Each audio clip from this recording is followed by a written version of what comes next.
হইছেটা কি তুই ওরে মারো কা?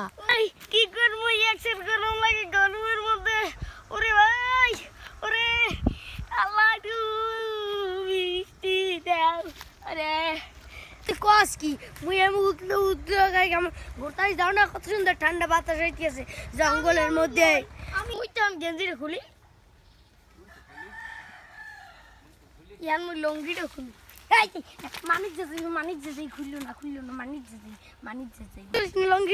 লঙ্গি করলে মানিক যায় গরমে মানিজত গেলে কিচ্ছু হইবে না। কইস তোমার কিছু হইবে না, গরমে সূর্যের তাপে যদি তোমার পুড়ে যায় তাহলে তোমার কি ভবিষ্যৎ আর থাকবে? তুমি জিজলেই যাবা এবার মাসে ধরে এমনি টাসাবা। গরমে মানিজত যাই চাও এবার তো গরম দিবে